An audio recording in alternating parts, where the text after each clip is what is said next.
Apart from Taal Lake in Batangas, the Philippine National Police says it is examining other sites where the 34 missing sabungeros might be located. In a press briefing on Monday, July 7, PNP Chief General Nicolas Torre III says they plan to conduct retrieval operations not only in Taal Lake but also in other locations. However, he opts not to disclose the exact location of these sites. Actually, yung plan na yan para masisid ang mga katawan na yan ay hindi lang naman sa Taal ang information na hindi lang naman based on our information, hindi lang naman sa Taal ang disposal, no? Hindi lang sa lake ang disposal. May mga areas pa. At yan naman ay mga ini-examine na namin. Hindi lang natin pinipreempt. Tinutuagungan natin muna para pag sinabi ko, di hinukay na kaagad nung mga gumawa nun. Torre reveals that other witnesses who communicated with the PNP have already identified these areas. Aside sa Taal Lake, may mga iba pang mga ina-identify ang iba nating mga witnesses kung nasaan posibleng didispose ang mga katawan, allegedly didispose ang mga katawan, itong missing sabungeros. At ito ay hinahanap namin. Ito ay pinupuntahan at, well, may sinasabi, sinunog. May mga sinabi, binaon. Okay? So, malalaman natin yan pag na-recover na natin ang mga katawan. Elias Totoy, or the whistleblower Julie Dondon Patidongan, earlier alleged that the missing sabungeros were reportedly buried in Taal Lake. Patidongan also alleged that they used a tie wire to strangle the victims before dumping their bodies into the lake. Patidongan is one of the 6 security guards accused of abducting the sabungeros. In the same briefing, Torres says Patidongan is now under the PNP's protection. Si Totoy ay binibigyan namin ng nasa protective custody namin siya sa ngayon, but he is already applying for the witness protection program dahil pag siya ay nag-qualify, ito-turn over namin siya sa DOJ. Sa ngayon naman ay madali na yun at nasa kay SOJ na nga ang final say dyan sa kanyang protection. Justice Secretary Boying Remulla earlier said that 15 members of the PNP are being investigated after they were linked to the case.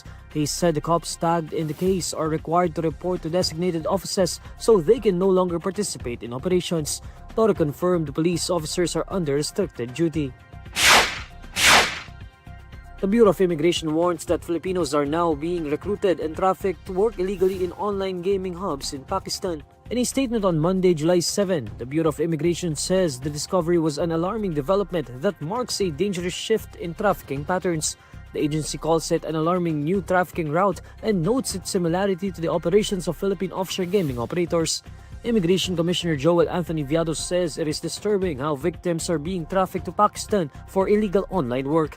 He says this scheme shows how traffickers are becoming more aggressive and deceptive. According to the Bureau of Immigration, the Immigration Protection and Border Enforcement Section intercepted 4 Filipinos at the Ninoy Aquino International Airport on Sunday, July 6. The group was composed of a man and 3 women in their late 30s to early 40s. They were attempting to depart for Hong Kong. The group initially claimed to be traveling for a brief vacation.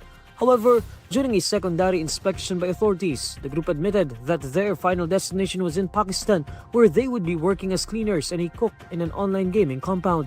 According to the agency, the group said they were recruited by a Chinese national who promised to them monthly salaries ranging from 35,000 pesos to 45,000 pesos. They were also instructed to pose as tourists and were provided with cash to facilitate their travel.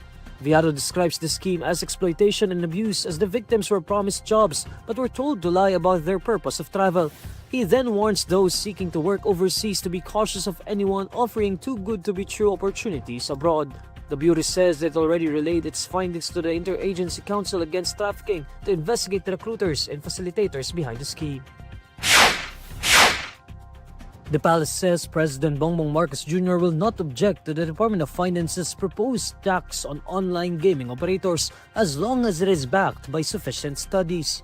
In a briefing on Monday, July 7, Palace Press Officer Claire Castro was asked about the president's stance on the proposal amid concerns that it could discourage the investment in the sector or drive some operators underground. Batid po ng Pangulo na maaari mangyari sa mga gumon sa sugal at hindi niya naman po tututulan basta po mayroon pong sapat na pag-aaral para po ang tungkol sa buwis na ipapataw man. She noted that the government will strengthen its efforts against illegitimate or unregistered online gaming sites. Castro was also asked whether Marcos is giving closer attention to online gambling. Opo, pero hindi po natin masasabi kung ito po ay makakasama sa SONA. Wala pa po akong detalye kung ano po ang sasabihin at ipapahayag ng ating Pangulo sa SONA. At ito naman pong mga suggestion po na ito ay makakarating sa ating Pangulo. Senator Juan Miguel Zubiri earlier filed the Anti-Online Gambling Act of 2025, which seeks an outright ban on online gambling in the Philippines. Senator J.V. Ejercito also called for immediate and stricter government regulation of online gaming, saying it now poses a greater threat than Philippine offshore gaming operators.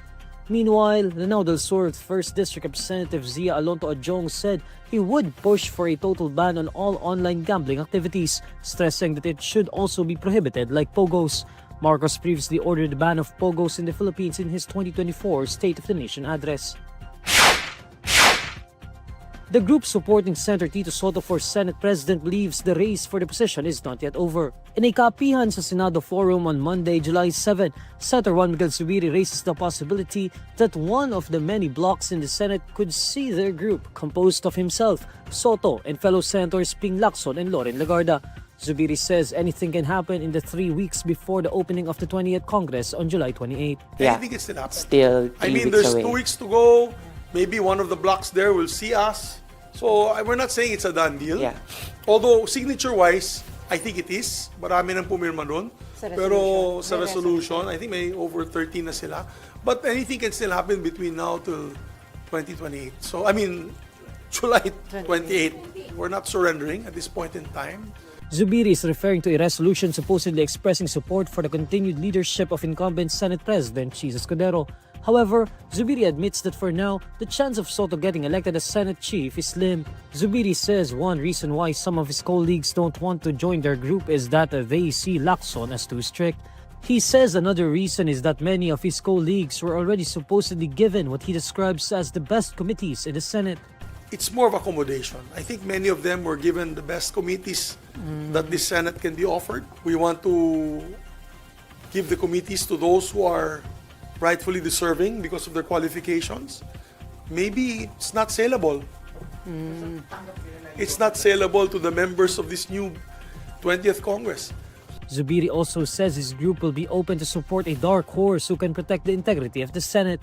We're open to another third force. Baka may dark horse dyan na gustong tumayo. Why not? We talked about it sa grupo namin. If there's a dark horse that will come out, that's not necessarily us four, we're willing to support. Basta ang pangako lang niya ay transparency at integridad ng Senado. Zubiri says he is also ready to be part of the new opposition bloc along with Sotto, Lacson, and Legarda.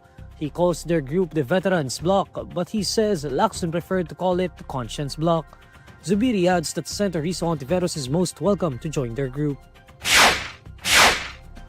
Akbayan and Mamamayang Liberal party lists confirmed their plan to join the House of Representatives minority bloc. The two party list groups also expressed their support for four-piece party list representative Marcelino Libanon's bid for the minority leadership. Libanon was also the minority leader in the 19th Congress. In an interview on Monday, July 7, ML Party List Representative Laila de Lima says she and other members of the minority bloc signed a statement of support for Libanon as minority leader. According to de Lima, they discussed in a meeting last week that they will be scrutinizing the various policies, programs, and legislative agenda of the administration. Meanwhile, Akbayan Party List Representative Diokno says this move to join the minority will bode well for their constituents as they can push for issues important for the people. However, de Lima clarifies that while they will be in the minority, they won't be unreasonable. She says the minority won't be obstructionists or those who oppose the government just because of political lines. She adds that they can support good policies and legislative agenda. But de Lima points out how the minority will be more discerning in the last 3 years of President Bongbong Marcos's administration.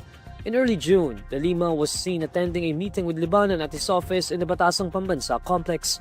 During that time, de Lima said Liberal Party members who will get seats in the House were still deliberating whether they should join the minority bloc or make their own personal decisions. Previously, there were reports that the Liberal Party would be joining the majority, supporting the re-election of Martin Romualdez as House Speaker once the 20th Congress commences.